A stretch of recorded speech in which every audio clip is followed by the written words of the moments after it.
Hi viewers, welcome to Maira media. పార్టీకి సంబంధించిన అధినేతలు తమ ప్రాంతంలో పోటీ చేస్తున్న అసెంబ్లీ నియోజకవర్గానికి సంబంధించినటువంటి ఎమ్మెల్యే అభ్యర్థులు గెలవాలని ఆ పార్టీ కార్యకర్తలు, ఆ పార్టీ నేతలు ప్రత్యేకమైనటువంటి పూజలు చేయించడం, యాగాలు చేయించడం, లేదా వారు గెలవాలని చెప్పి పార్టీకి సంబంధించిన నాయకులు పాదయాత్రలు చేయడం, పుణ్యక్షేత్రాల వరకు ఇలాంటి కార్యక్రమాలు తరచుగా జరుగుతుంటే చూస్తాం మనం. అయితే ఈ నేపథ్యంలోనే ఆలగడ్డ నియోజకవర్గానికి సంబంధించినటువంటి సిబిఎన్ ఆర్మీ ఆలగడ్డ నియోజకవర్గ ఇన్ఛార్జ్ ఎవరైతే ఉన్నారో సల్లా నాగరాజ్ యాదవ్ ఆలగడ్డ నియోజకవర్గం నుంచి అహోబిలం పుణ్యక్షేత్రం ఉన్నటువంటి లక్ష్మీ నరసింహస్వామి కొలువైనటువంటి ప్రాంతానికి పాదయాత్ర చేసినటువంటి పరిస్థితి ఉంది.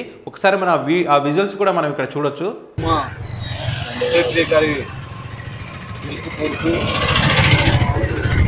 చేసిన అభివృద్ధికి తాలూకాలో ప్రతి ఒక్కరూ గుర్తించుకొని అఖిలమ్మను గెలిపించారనే ఉద్దేశంతో మా పాదయాత్ర ద్వారా తాలూకాలో ఉన్న ప్రజలకు ఒక మెసేజ్ ఇవ్వదలుచుకున్నాము. అదేమంటే ఈరోజు మనం తాలూకా పరిధిలో చూసుకుంటే ప్రతి గ్రామంలో రోడ్లు అయితేనేమి, అలాగే ఎల్ఈడి బల్బులు అయితేనేమి, ఈరోజు చంద్రబాబు నాయుడు గారు పసుపు కుంకుమ కార్యక్రమం ద్వారా ప్రతి మహిళకి ఈరోజు తన తోబుట్టువులని, ప్రతి మహిళ తోడుబుట్టు అని ఈరోజు ఒక్కొక్కరికి 10,000 రూపాయలు ఈరోజు ఇవ్వడం జరుగుతూ ఉంది. అలాగే ఈ కార్యక్రమం నెక్స్ట్ అధికారంలోకి వచ్చిన తర్వాత కూడా ప్రతి సంవత్సరం 10,000 రూపాయలు ప్రతి మహిళ పేరిట, పొదుపు మహిళల పేరిట వాళ్ళ బ్యాంక్ ఖాతాలో జమ అవుతుందని మనందరికీ చంద్రబాబు నాయుడు హామీ ఇవ్వడం జరిగింది. ఇవన్నీ గుర్తు పెట్టుకుని మనం అక్కడ చంద్రబాబు నాయుడు గారిని, ఇక్కడ అఖిలప్రియ గారిని, ఇక్కడ ఈరోజు భూమా నాగిరెడ్డి, శోభా నాగిరెడ్డి గారు చనిపోయిన తర్వాత తక్కువ వయసులో కూడా, చిన్న వయసులో ఆమె ఎన్ని సమస్యలు, ఫ్యామిలీ సమస్యలు కానీ, అలాగే రాజకీయంగా జరిగే ఒత్తిళ్లు కానీ, ఇవన్నింటిని తట్టుకొని కూడా స్టేట్ లో మంత్రి పదవిలో ఉండి ఆమె స్టేట్ వ్యవహారాలు చూసుకుంటూ, ఇటు ఆలగడ్డ అభివృద్ధిని కూడా చూసుకుంటూ ఈరోజు ఆమె ముందుకెళ్తా ఉంది. కాబట్టి ఇలాంటి నాయకురాలిని గెలిపించుకోవడం మా అందరి బాధ్యత. కాబట్టి ఈరోజు మేము ఆలగడ్డ నుంచి అహోబిలానికి, లక్ష్మీ నరసింహస్వామి సన్నిధికి ఆమె గెలవాలని చెప్పి మొక్కుకుంటూ, భారీ మెజార్టీతో గెలవాలని చెప్పి మొక్కుంటూ ఈరోజు పాదయాత్ర చేస్తున్నాము.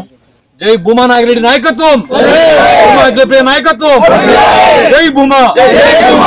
ఈ ప్రాంతం నుంచి అంటే ప్రతి గ్రామాన్ని వాళ్ళు చేరుకుని ప్రతి గ్రామం మీదుగా వాళ్ళు ప్రయాణం చేస్తూ అక్కడ ఉన్నటువంటి ప్రజలకు పార్టీకి సంబంధించినటువంటి ఒక నిర్ణయాలు కానివ్వండి, అదేవిధంగా పార్టీ ఎందుకు గెలిపించుకోవాలనేటువంటి విషయాలను వాళ్ళకి వివరిస్తూ మొత్తానికైతే ఆంధ్రప్రదేశ్ రాష్ట్రంలో పలు సంక్షేమ పథకాలు చేపట్టి ఆంధ్రప్రదేశ్ని అభివృద్ధి పథంలో ముందుకు తీసుకుపోతున్నటువంటి నారా చంద్రబాబు నాయుడు మరొకసారి ముఖ్యమంత్రిగా గెలవాలని, గెలిచి ఆంధ్రప్రదేశ్ అభివృద్ధిని ఇంకా ముందుకు తీసుకెళ్లాలని ఒక ఉద్దేశం.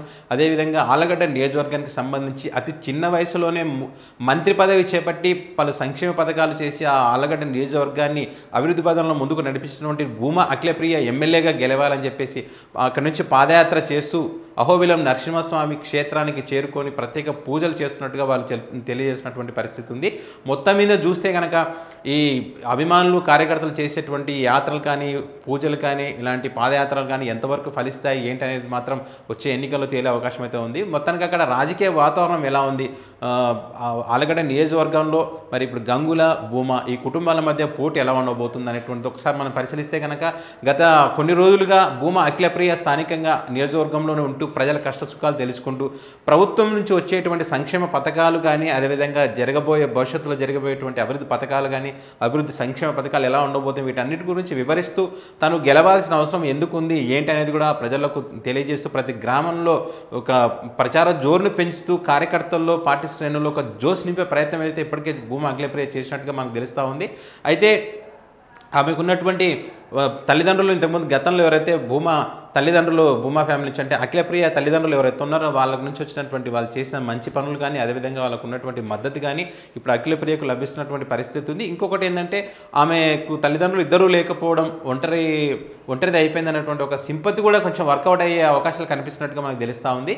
అదే కాకుండా ఇప్పుడు ఇటువైపు వైసీపీ పార్టీ నుంచి చూస్తే కనుక గంగుల ఫ్యామిలీ నుంచి ఇప్పటికే గంగుల విజేందర్ రెడ్డి పార్టీలో విస్తృతమైనటువంటి ప్రచారం చేస్తూ ఉన్నారు. ఎప్పుడైతే పార్టీలో చేరారో అప్పటి నుంచి కూడా పార్టీ కార్యక్రమాలు చేస్తూ ఆయన కూడా ప్రచారంలో ముందుకు పోతున్నటువంటి పరిస్థితి ఉంది. కాబట్టి అక్కడ విజయ అవకాశాలు ఎవరిని వరిస్తాయి ఏంటి అనేటువంటిది మాత్రం కొంచెం వేచి చూడాల్సిన అంశంగానే మనం చూడవచ్చు అక్కడ. ఎందుకంటే ఇప్పటి వరకు ఈసారి అక్కడ పోటాపోటీగా ఉన్నటువంటి పరిస్థితి ఉంది. నువ్వా నేనా అన్న రీతిలో మాత్రం ఉంది.